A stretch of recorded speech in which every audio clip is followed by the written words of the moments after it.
아, 교회 공동체 안에서 서로 비난하고 정죄하는 일들이 생긴다면, 그리고 누군가가 또 다른 사람들을 무시하고 그로 인해서 갈등이 일어나고 분열이 생길 때 어떻게 합니까? 이 세상에 있는 많은 교회들은 완벽하지 않고 부족하고 이러한 갈등과 어려움을 겪을 때가 있습니다. 우리가 연약하고 또 우리 안에 죄성이 있기 때문이겠죠.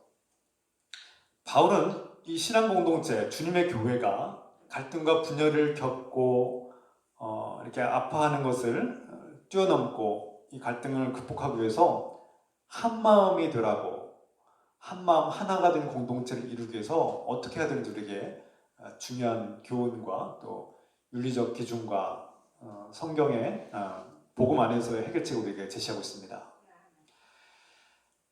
곧 그리스도께서 연약한 믿음을 가진 자들을 불쌍히 여기시고 그들을 위해서 십자가를 짊어지시고 주님께서 헌신하신 것을 기억하라는 것입니다. 우리가 생각할 때 믿음이 연약한 그들도 주님께서 십자가를 짊어지시고 그들을 구원하기 위해서 희생하셨다는 사실을 기억할 때 우리는 그들을 함부로 해서는 안 된다는 사실을 깨닫게 되는 것이죠. 이것이 사도 바울이 교회 안에서의 갈등을 극복하는 매우 중요한 원리라고 우리에게 가르치고 있습니다. 우리가 누군가가 마음에 들지 않고 누군가와 자꾸 충돌하고 서로 갈등을 빚을 때, 또 누군가에게 상처를 주거나 받을 때 우리는 저 사람도 예수 그리스도께서 구원하기 위해서, 저 사람을 구원하기 위해서 희생하셨다는 사실을 늘 기억해야 합니다. 그래서 누구든지 함부로 여기지 않고 존중하고 그의 신앙을 세워주시는, 서로의 신앙을 세워주고 격려하고 위로해 주시는 그런 관계가 되어야 된다. 이것이 주 예수 그리스도 안에서 사랑의 관계를 이루는 모습이라고 우리에게 말씀하고 있습니다.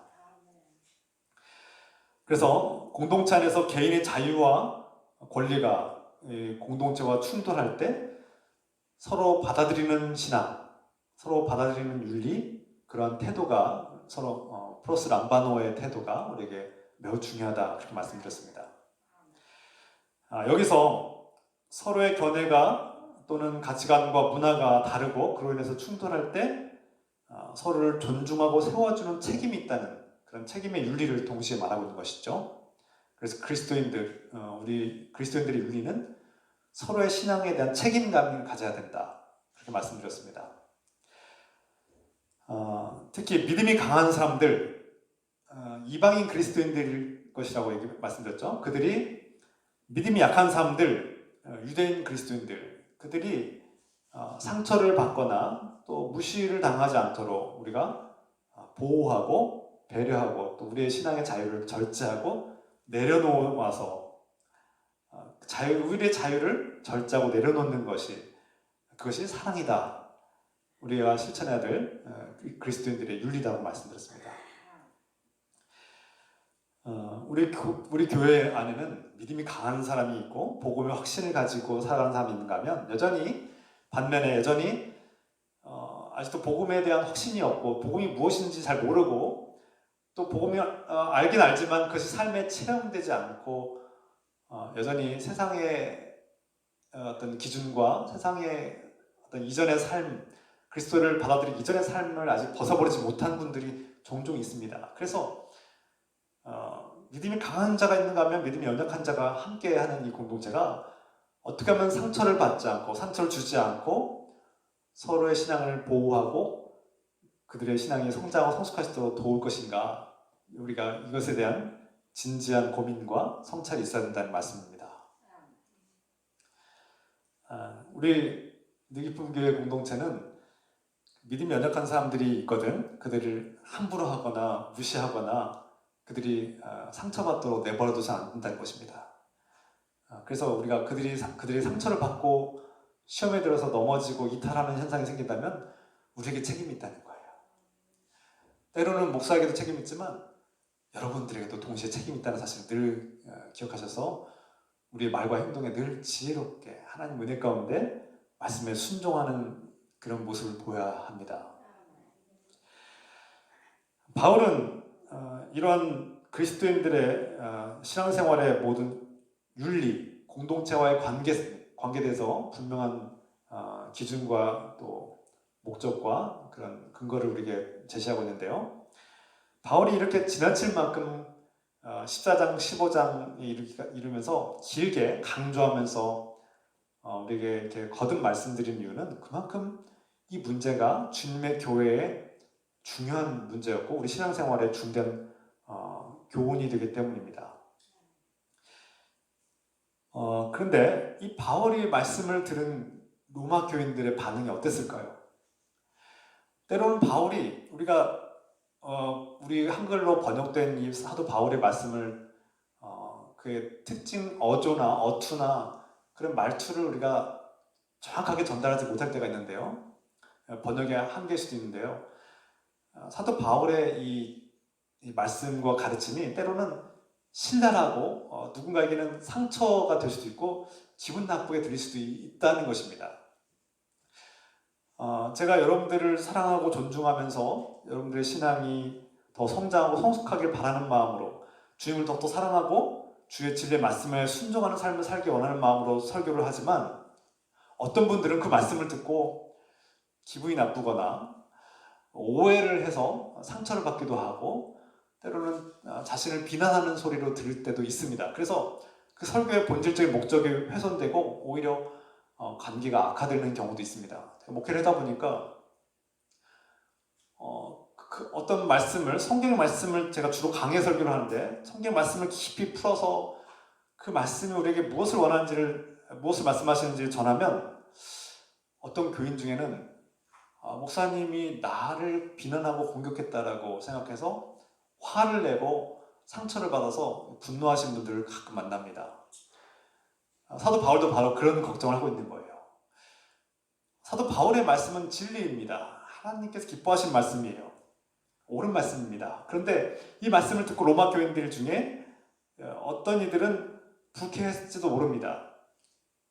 이미 다 알고 있는 말인데 굳이 얼굴도 모르고 우리와 특별한 관계도 없는 사도 바울이 로마 교인들에게 이런 말씀을 거듭 강조하면서 끈질기게 길게 말씀하는 것이 누군가에게는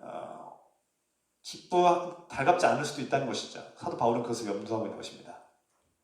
그래서 오늘 15장 14절 이후의 말씀은 이런 의도와 목적을 가지고 사도 바울이 우리에게 말씀하고 있다고 볼 수 있습니다.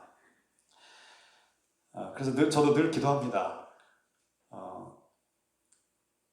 주의 종이 주님의 말씀을 전할 때 이 말씀으로 인해서 넘어지는 자가 없도록 오해하고 상처받고 주의 말씀에서 벗어나고 오히려 그렇게 그 신앙이 오히려 무너지는 일이 없게 해달라고 기도하면서 말씀을 준비하고 전합니다. 우리 안에 그런 일이 없기를 기도합니다. 먼저 사도 바울이 로마 교인들에게 이 편지를 16장에 이르기까지 긴 편지를 쓴 목적이 무엇일까요? 우리는 여기에 초점해야 합니다. 주목해야 합니다. 첫 번째 이유는 하나님께서 주시는 소망을 전하기 위해서 이 편지를 썼다라고 할 수 있습니다. 우리가 지난 시간에 전한 말씀 중에 로마서 15장 13절 말씀 세번역 성경입니다. 소망을 주시는 하나님께서 믿음에서 오는 모든 기쁨과 평화를 여러분에게 충만하게 주셔서 성령의 능력으로 소망이 여러분에게 차고 넘치기를 바랍니다. 이것이 사도 바울이 로마 교인들에게 이 편지를 쓰고 말씀을 전하는 궁극적인 목적 중에 하나라는 거예요. 로마 교인들에게 주님께서 주시는 소망이 있기를 원한다는 겁니다. 하나님을 믿는 사람에게 예수 그리스도를 믿는 모든 그리스도인들에게 하나님께서 주시는 기쁨이 있고 하나님께서 주시는 소망이 있고 그런 평화가 함께하기를 간절히 바라는 마음에서 이 편지를 썼다는 것이죠. 또 로마서 15장 4절 말씀에도 무엇이든지 이전에 기록한 것은 우리에게 교훈을 주려고 한 것이며 성경이 주는 인내와 위로로서 우리로 하여금 소망을 가지게 하려고 한 것입니다. 사도 바울이 쓴 편지뿐만 아니라 모든 성경에 쓰여진 목적은 하나님을 믿고 따르는 백성들에게 소망을 주기 위한 것이라고 말씀하고 있습니다. 그 소망은 무엇입니까? 예수 그리스도를 믿고 하나님의 약속을 받은 사람들이 하나님께서 주시는 하나님의 자녀가 되는 권세를 누리고 죄와 죽음의 권세로부터 해방되는 기쁨을 누리고 또 이 세상에서 걱정과 근심과 두려움에 불안에 휩싸이고 고통당하는 백성들에게 하나님께서 해방과 또 평화와 소망을 주기 위함이다. 그렇게 말씀하고 있는 것입니다. 그래서 성경이 우리에게 주는 중요한 목적 중에 하나는 우리에게 소망을 주기 합니다. 성경을 읽으면 우리에게 삶에 소망이 생기는 것입니다. 이 소망은 성령을 통해서, 성령의 능력을 통해서, 디나미스, 성령의 능력을 통해서 우리에게 선포되고 있습니다.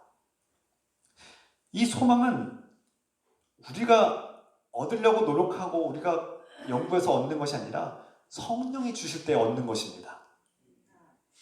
그래서 성경이 말하는 이 소망은 인간의 노력으로 쉽게 얻을 수 있는 것이 아닙니다.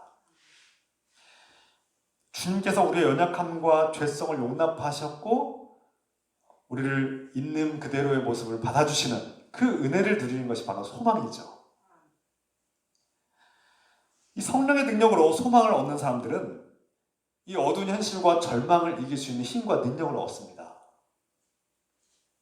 그래서 소망이 있는 사람들은 이 세상에서 때로는 정말 암담하고 도무지 내 힘으로는 이겨낼 수 없는 고통들이 닥쳐올 때 우리는 소망이 있는 사람들은 이겨낼 수 있어요. 아무리 크고 어려운 고통이 닥쳐올지라도 고난이 있을지라도 소망이 있는 사람들은 이겨낼 수 있다는 겁니다. 여러분에게 이 소망이 있습니까? 요즘 많은 사람들이 참 고통 속에 절망하는 분들이 있는 것 같습니다. 최근에 어떤 뉴스를 통해서 우리가 들었듯이 어느 한 젊은 여인이 정말 세상이 무너질 것 같은 표정과 태도로 슈퍼마켓을 찾아서 번개탄과 소주를 잔뜩 사가지고 가더라는 겁니다.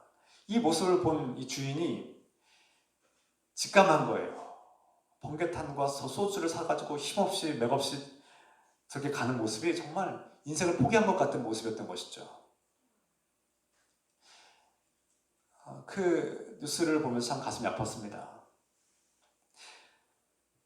우리에게는 참 어두운 현실이 우리를 절망에 빠지게 할 때가 많습니다. 정말 살아갈 용기가 없고 무엇 때문에 내가 살아야 되는지, 그리고 이 당면한 인생의 무게와 현실을 보면 도무지 내 힘으로는 해결할 수 없는, 계산이 나오지 않는 상황이 있을 때가 있습니다. 도무지 내 앞날이 보이지 않고 아무리 노력해도 나아질 기미가 보이지 않는 사람들은 절망할 수밖에 없겠죠.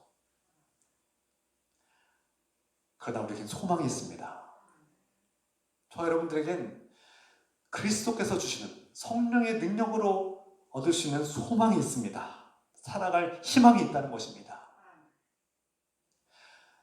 그러므로 인생이 아무리 고달프고 전적인 어려움이 극에 치닫고 내 건강이 사라지고 또 사람들과 관계가 악화되어서 정말 다 끝난 것 같은 인생일지라도 여러분 포기해서는 안 됩니다. 여러분들은 살아갈 가치가 있고 존중받고 사랑받을 자격 있는 그런 존재들입니다. 여러분 자신을 사랑하십시오. 이것은 이기적인 사랑을 의미하는 것이 아닙니다. 하나님께서 여러분들을 사랑하고 있고 이 세상에 무엇으로도 끊을 수 없는 그 하나님의 놀라우신 사랑을 받는 여러분들은 이 세상을 기뻐하며 살아갈 그런 자격이 있는 사람들입니다. 바울은 이러한 소망을 우리에게 주셨으니 기뻐하고 감사하면서 주님께서 주신 위로와 인내를 가지고 이 세상을 살아가라고 우리에게 당부하고 있는 것입니다.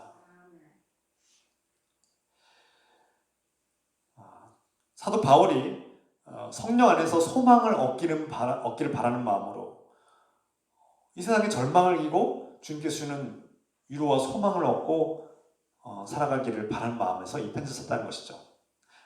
두 번째, 로마 교인들이 갈등과 분열을 겪고 있을 때 이것을 극복하고 공동체가 하나가 되길 원하는 그 목적을 가지고 이 편지를 썼다고 할 수 있습니다. 15장 14절 말씀이죠. 나의 형제자매 여러분, 나는 여러분 마음에 선함이 가득하고 온갖 지식이 넘쳐서 서로 권면할 능력이 있음을 확신합니다.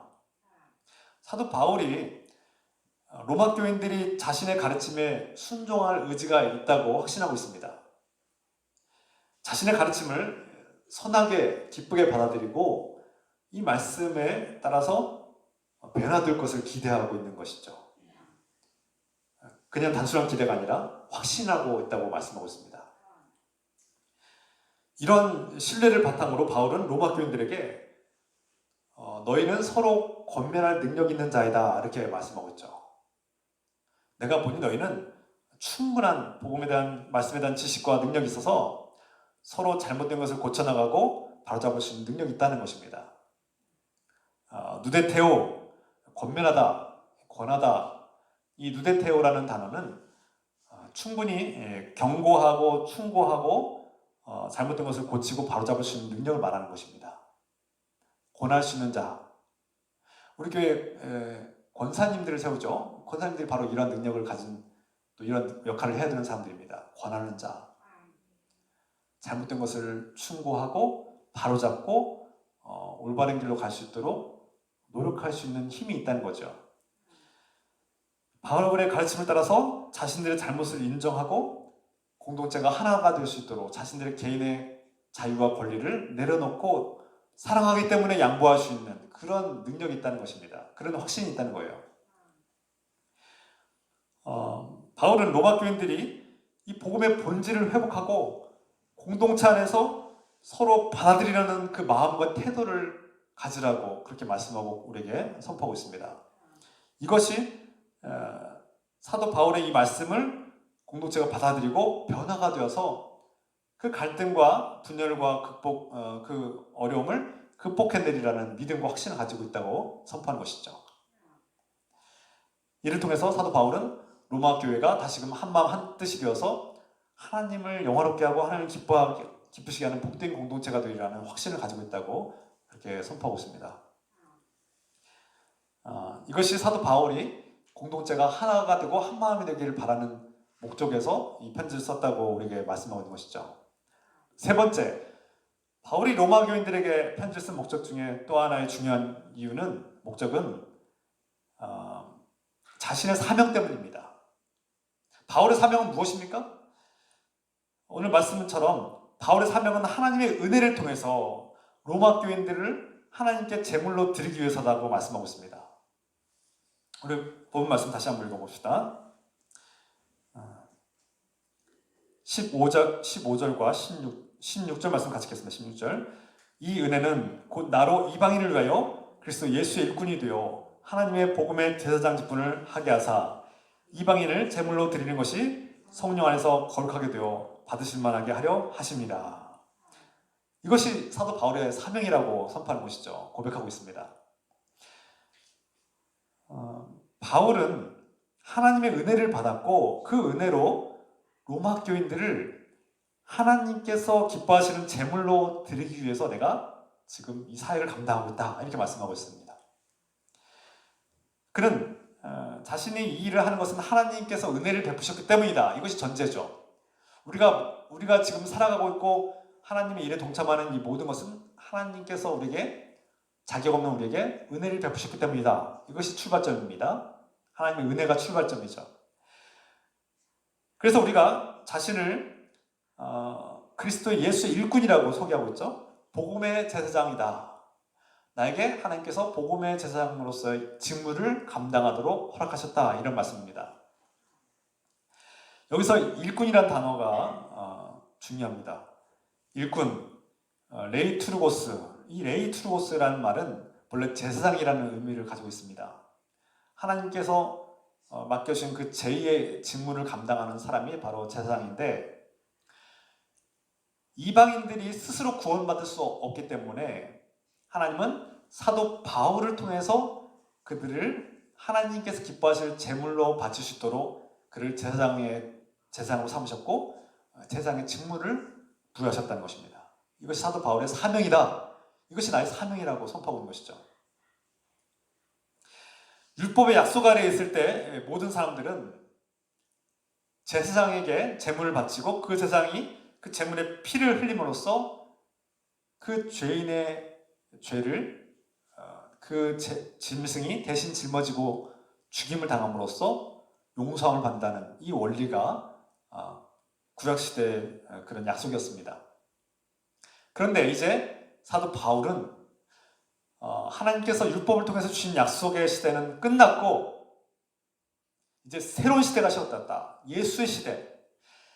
예수 그리스도를 믿는 자는 그 믿음을 통해서 구원받는 놀라운 새로운 역사가 시작되었다는 것을 우리가 선포하고 있습니다. 예수 그리스도 안에서 성령의 능력으로 새로운 피조물이 되고 새로운 존재가 되어서 거듭난 삶을 살아가는 새로운 시대가 시작되었음을 우리가 선포하고 있는 것이죠. 이것이 우리에게 주는 소망이고 은혜입니다. 사도 바울은 하나님의 은혜로 자신이 복음의 제사장이 되어서 이방인들에게 복음을 전함으로써 그들이 하나님의 거룩한 제물이 되고 하나님께 바치는 이 사명을 내가 감당하노라 이렇게 말씀하고 있는 거예요. 그래서 이 일꾼이라는 단어, 레이투르고스라는 단어는 여기서는 제사장의 의미가 강한데요.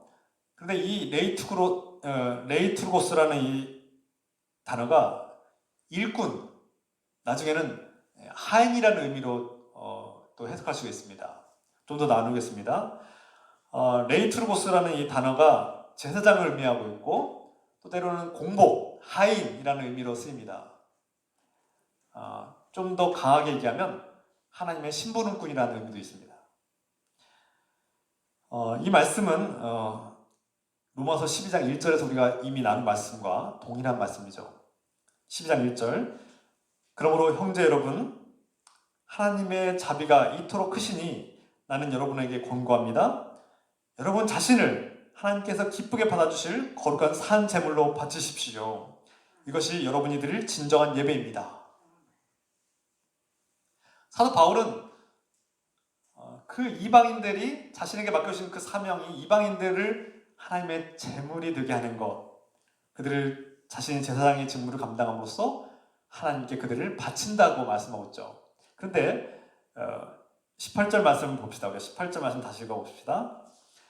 그리스도께서 이방인들을 순종하게 하기 위하여 나를 통하여 역사하신 것, 그 일은 말과 행위로 이렇게 연결됩니다. 공동번역 성경을 읽어드립니다. 이 성경을 좀 더 이해하기 쉽게 잘 번역한 성경, 공동번역 성경 18절. 이방인들을 하나님께 복종시키신 분은 그리스도이시고 나는 다만 그분의 일꾼 노릇을 했을 따름이라는 것을 강조하고 싶습니다. 앞서서 자신을 복음의 제사장이라고 소개했던 바울은 이제 조금 더 다른 모습을 우리에게 고백하고 있죠. 이방인들이 하나님께 복종하게 된 것은 내가 하는 것이 아니라 그리스도께서 하신 것입니다. 그리고 나는 그리스도께서 하시는 일을 돕는 일꾼일 뿐입니다. 이렇게 고백하고 있어요. 어떻게 보면 레이투르고스는 때로는 하나님께서 제사장의 직무를 맡겨주셨다고 할 수도 있고 때로는 그리스도와 함께 일하는 동역자라고도 이해할 수도 있습니다. 그런데 사도 바울은 겸손하게 나는 감히 그리스도의 동역자가 아니라 그의 하인일 뿐이다. 공복, 그가 하시는 일에 그냥 옆에서 도와주는 심부름꾼일 뿐이다. 이렇게 고백하고 있는 것이라고 할 수 있습니다. 그러니까 앞에서 말하는 레이투르고스는 이방인들을 하나님께 갖다 바치는, 그들을 제물로 바치는 제사장의 직무를 의미하기도 하지만 사도 바울은 18절에서 아니다. 이방인들을 거룩하게 하는 분은 그리스도의 영, 그들을 복종하게 하는 분은 그리스도께서 하시는 것이다. 감히 내가 그들을 하나님께 바칠 수 있는 그런 사람이 못 된다고 고백합니다. 성령께서 이방인들을 거룩한 제물로 바치고 있고 나는 곁에서 돕는 일꾼일 뿐입니다 라고 겸손하게 고백합니다. 진정한 제사장은, 영원한 대제사장은 예수 그리스도이시고 나는 그분의 옆에서 돕는 작은 제사장의 직무, 일꾼에 불과하다 이렇게 고백하고 있는 것이죠. 그래서 이 레이투로고스를 어떤 관점에서 보냐에 따라서 복음의 세상이다라는 말, 그리스도와 함께 동역하는 자다라고 할 수도 있지만 우리가 엄밀하게 보면은 이방인들이 주께로 돌아오는 것은 그리스도께서 하시는 일이고 그리스도의 주권이라고 할 수 있습니다. 그리고 우리가 하고 있는 일은 그리스도께서 하시는 일에 도움이 그의 심부름꾼에 불과하지 않는가 그렇게 생각하게 됩니다.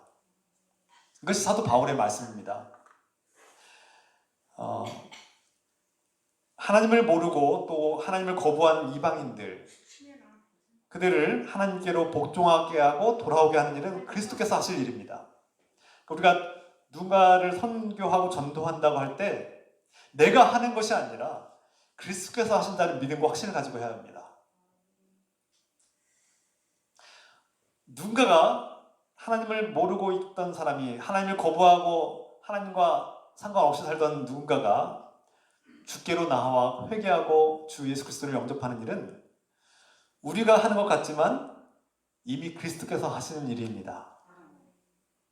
우리는 그리스도의 사역에 동참하고 그분을 돕는 자들인 것이죠.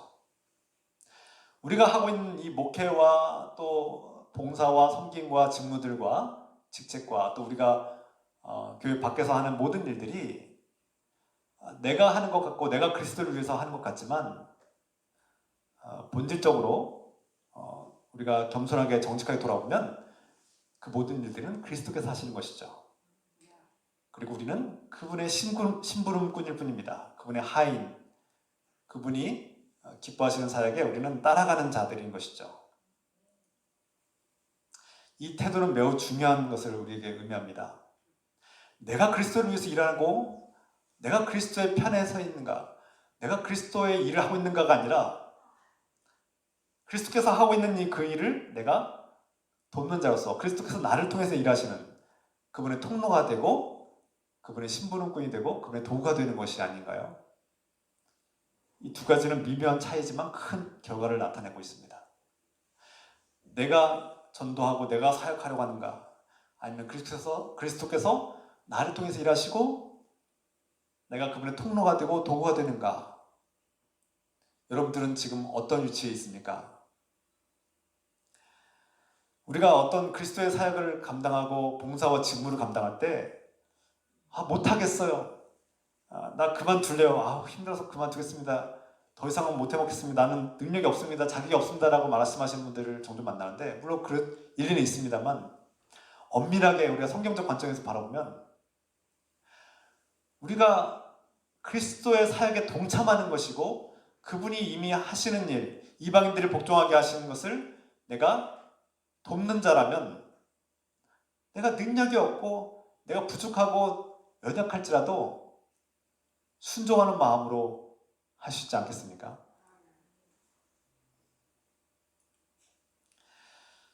오늘 사도 바울은 저와 여러분들에게 모든 그리스도인들은 영원한 대제사장이신 예수 그리스도를 따라서 그분을 돕고 섬기는 하인과 같은 존재들, 신부름과 같은 존재들이고 이 일을 감당해야 된다고 우리에게 말씀하고 있습니다. 아멘입니까? 오늘 찬양 인도자가 참 중요한 메시지를 전했는데요. 목회자만 사역하는 게 아닙니다. 교회 안에서만 사역하는 것이 아닙니다.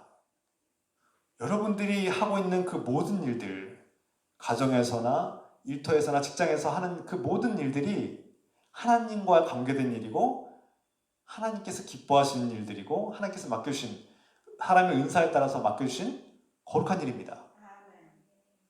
그 일을 성실하고 충성되게 감당하는 것이 하나님을 기쁘시게 하는 일입니다.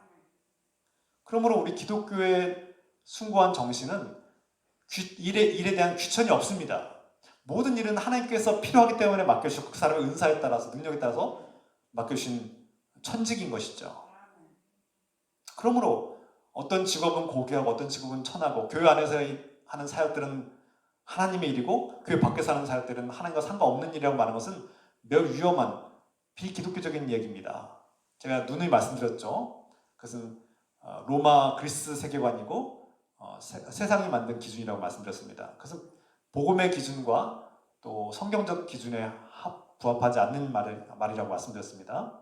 그런 잘못된 세계관을 우리가 지양, 버려야 된다라고 말씀드렸어요. 끝으로 세 번째, 이제 하나님의 일꾼으로서 사도 바울은 나는 내가 하나님의 일꾼인 것을 자랑한다, 자랑거리로 삼는다라고 말씀하고 있습니다. 카오케시스, 자랑거리다 이렇게 말씀하고 있어요. 자랑하는 것. 당시대 유대인 그리스도인들은 여전히 이방인들을 달가워하지 않았고 오히려 이방인들과 가까이 하는 것을 꺼려했습니다. 바울 시대만 하더라도 아직 복음과 율법이 명확하게 구분이 되지 않았고 이로 인해서 예수 그리스도를 영접한 유대인 그리스도인들은 여전히 율법을 버리지 못하고 율법의 세계관에 사로잡혀 있었고 율법을 지켜야 된다고 주장했던 사람들이 대부분이었습니다.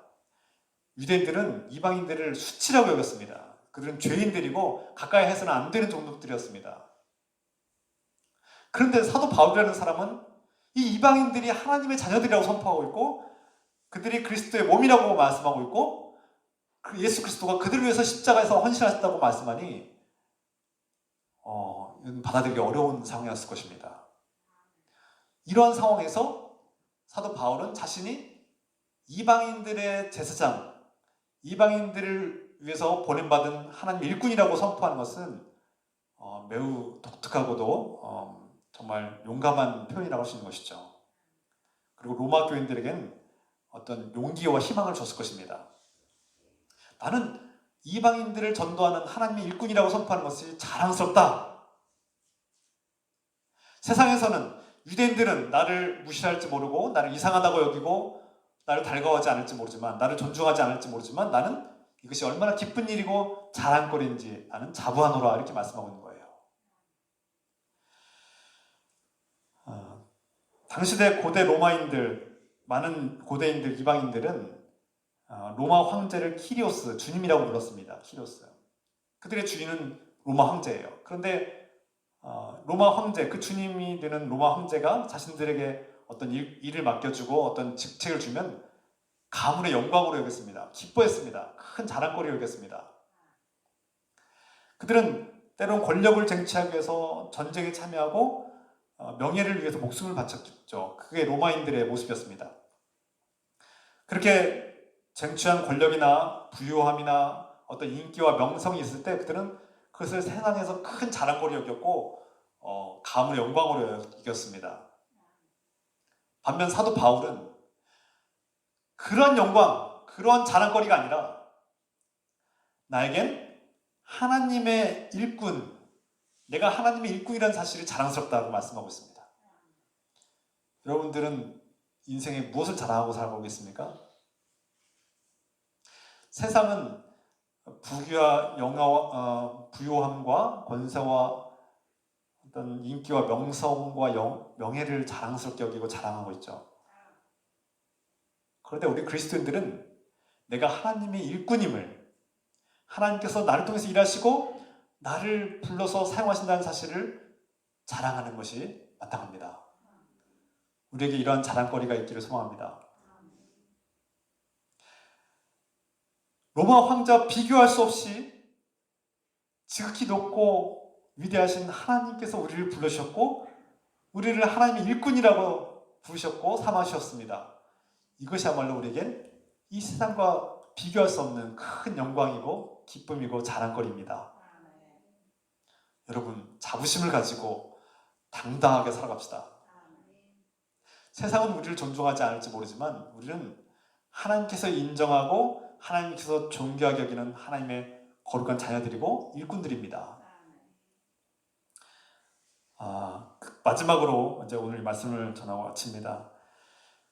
사도 바울은 자신의 사명, 복음을 전하는 직무를 선포하는 일, 그리고 이방인들을 하나님께 바치는 이 제사장의 직무를 감당하는 일, 또 공동체와 어떤 관계를 맺고 있는지 이 편지를 통해서 자세하게 우리에게 말씀하고 있죠. 이 바울의 가르침을 통해서 우리는 오늘날 목회자와 공동체의 관계, 목사와 평신도, 또 평신도들은 어떤 신앙관을 가지고 살아야 되는지에 대해서 돌아봐야 합니다. 또 나와 공동체의 관계, 또 나의 직분을 어떻게 감당하고 나의 이 직분이 공동체와 어떤 상관이 있는지를 우리가 깊이 돌아볼 필요가 있습니다. 쉽게 말해서 존 스토트 목사의 책 목사와 평신도라는 책을 보면은 우리에게 참 중요한 교훈을 남깁니다. 존 스토트 목사는 성경이 말하는 교회란 무엇인가, 그리고 그리스도인의 사명은 무엇인가, 목사와 공동체와의 관계는 어때야 되는지에 대해서 자세하게 말씀하고 있습니다. 성경적인 근거를 가지고 우리에게 명확하게 제시하고 있습니다. 요컨대 스토트는 바울이 하나님의 일꾼으로서 한 일, 바울의 사명은 모든 그리스도인들에게 동일하게 주어지는 사명이라고 우리에게 말씀하고 있는 것입니다. 나와 같은 사람이 저 바울의 사명을 감당할 수 있을까? 바울과 같은 사람이니까 저렇게 하고 나는 그냥 힘없고 연약한 그냥 평신도일 뿐입니다 라고 말한다면 그것은 어떤 면에서 그리스도인으로서의 사명을 감당하지 않겠다고 말한 것과 같습니다. 목사만 사명을 감당하는 것이 아니라 모든 그리스도인들은 바울이 말씀하고 있는 이 사명을 감당해야 될 책임과 의무가 있다는 것입니다. 그래서 교회에서 목사와 평신도, 성직자와 평신도 이렇게 이분법적인 시각을 가지고 바라보는 것과 그런 구분을 하는 것과 또 그렇게 그동안 구분해 해온 그런 전통과 문화들을 우리가 단호하게 거부해야 합니다.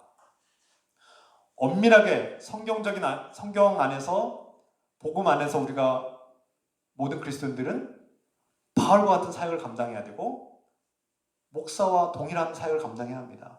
물론 여기서는 차이가 있습니다.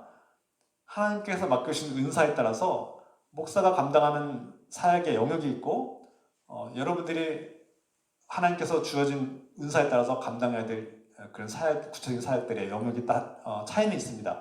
그런 차이는 있지만 본질적으로는 우리는 동일하고 동등하며 하나님 앞에서 은사만 다를 뿐 동일한 성령 안에서 같은 사역을 하고 있는 것입니다. 아멘입니까? 성직자는 특별한 존재고 하나님의 사역을 하는 사람들이고 나는 평신도로서 그냥 소극적인 사역만 감당하겠다 한 것은 어떤 면에서는 직무유기입니다. 그리고 잘못된 가르침입니다. 지나치게 성직자들이 교권주의화되어 있고 자신들의 특권을 강조함으로써 평신도의 직무와 그들의 제자됨을 무시하는 것이 되고 마는 것이죠. 그래서는 안 된다는 것입니다. 이에 대해서 좀 더 길게 구체적으로 얘기해야 되는데 오늘 시간상 짧게 요약해서 전합니다. 목사와 평신도를 교권주의로 이분법적으로 구분해서 안 된다고 말씀드렸습니다. 그리고 성직자면 특별한 존재로 사역을 하는 것이 아니라 모든 그리스도인들이 함께 사역을 해야 되고요. 이를 위해서 우리가 교육을 받고 훈련을 받고 그 능동적으로 자발적으로 이 그리스도의 사명을 감당하는 것이 우리의 목적이고 사명의 길이다라는 것을 말씀드립니다. 이것이 핵심입니다. 또 존 스토트 목사는 이 목사와 평신도라는 책에서 목회자와 교인들, 이 공동체와의 관계가 어떠해야 되냐? 목사는 교인들을 훈련하는 코치와 같은 역할을 감당하고 교인들은 육상 선수와 같다고 이해할 수 있다 이렇게 제시를 하고 있습니다. 이것은 목사와 공동체가 동반자의 관계를 맺으라는 말씀이죠. 이것은 매우 성경적인 의미가 있습니다. 성경의 근거에서 제시하는 말씀인데요. 목회자는 여러분들을 훌륭한 선수로 하나님의 경주를 더 힘있고 달려갈 수 있도록 훈련하고 교육하고 도와주는 역할을 합니다. 여러분들은 하나님께서 우리에게 주신 목표와 사명을 향해서 최선을 다해서 달려가는 육상 선수와 같은 사람들이죠. 이것은 바울의 말씀에도 있습니다. 우리가 그리스도 안에서 하나님 앞에서 본질적으로 같은 사역을 하고 있고 같은 사명을 부여받은 사람들이라는 걸 인정한다면 우리는 목사와 같이 하나님 말씀을 배우고 그 말씀을 훈련받고 실천하고 그리스도의 사명을 감당하기 위해서 최선을 다해야 되는 것입니다. 여기에는 그리스도인으로서의 때로는 책임과 의무가 따르죠. 물론 정말 먹고 살기도 힘들고 생기도 어렵고 하루하루가 정말 고단하고 괴로운 삶 속에서 우리를 방해하고 우리를 가로막는 수많은 걸림돌을 이기고 이 자리에 나와서 주님을 예배하고 또 봉사하고 헌금하고 이런 모든 일들은 참 귀하고 복된 일입니다. 그러나 이것은 그리스도인으로서의 사명을 시작하는 시작입니다. 첫걸음입니다. 여기에 머무르고 안주해서 안 된다는 것입니다. 이것도 대단한 일이지만 그 수많은 어려움과 장애와 유혹을 이기고 주님께 예배하고 또 이렇게 지금까지 참고 인내하는 것은 참 대단한 일입니다. 다 하셨습니다. 그러나 여기에서 안주하고 머물러서는 안 된다는 것입니다. 우리는 한 걸음 한 걸음 더 전진해야 합니다. 하나님의 말씀을 듣고 훈련받고 교육을 받고 하나님께서 주신 은사를 발견하고 그 능력을 활용하고 사용해서 우리에게 주어진 일들을 그리스도의 제자가 되어서 충성하며 감당해야 된다는 의무와 책임이 있습니다. 저는 이 일을 위해서 여러분들을 말씀으로 또 기도로 훈련하고 교육하고 또 도와주고 지원할 것입니다. 여러분들은 사역에 이 그리스도께서 주신 사역과 사명에 배우고 훈련을 받고 또 맡기신 은사를 통해서 그 은사에 맞는 사역들을 감당함으로써 하나님 나라와 하나님 기뻐하시는 일들을 열매 맺도록 해야 될 의무가 있습니다. 가정에서, 직장에서, 일터에서 가는 곳마다 예수 그리스도를 증언하는 증인이 되어야 될 삶이 있다는 것입니다. 마르투리아, 증인의 삶, 이것이 또 다른 우리의 궁극적인 삶의 목표이기도 합니다. 저는 이 목표를 향해서 달려나가기를 원합니다. 그래서 목사의 본질은, 목사의 사역은, 사명은 이 복음의 본질을 회복하게 하고 새롭게 하고 많은 사람들을 성령 안에서 거룩한 제물이 되도록 하나님께 바치는 일에 일꾼으로서 봉사하고 섬기는 것입니다. 말씀과 기도로, 때로는 신방을 통해서, 때로는 상담을 통해서, 때로는 전도를 통해서, 제자 교육을 통해서 우리가 예배를 통해서 말씀을 듣고 기도하고 또 개인적인 대화를 하는 것 중요합니다만 더 나아가서 제자 훈련을 해야 합니다. 예수 그리스도의 제자가 되어서 자신의 사명을 깨닫고 이 사명에 자신이 무엇을 해야 될지를 고민하고 또 실천해야 되는 용기가 필요합니다. 우리 교회가 바로 이 일을 해야 되는 것이죠. 오늘 말씀 마칩니다. 우리는 이 말씀을 듣는 우리는 참 부족함을 실감합니다. 이 말씀을 전하는 자나 듣는 자 우리 모두가 참 부족하고 또 두렵기도 하고 하나님의 자녀로서 일꾼으로서 사명을 감당하는 삶을 살았는지 돌아볼 때 연약하기 그지없고 부끄럽게 그지없습니다. 그럼에도 불구하고 그저 부끄러움으로 끝날 것이 아니라 우리는 주님께서 맡겨주신 사명을 회복해야 합니다. 이 로마서의 말씀을 듣는 저와 여러분들은 사도 바울이 이 편지를 쓴 목적대로 그리스도께서 주시는 소망을 얻고 인내와 유를 얻어서 주님께서 맡겨주신 이 사명을 가지고 끝까지 달려가야 합니다. 우리 앞에 어떤 난관과 어려움과 고통이 있을지라도 이 목표를 향해서 이 사명을 끝까지 감당하는 저 여러분 되시길 축원합니다.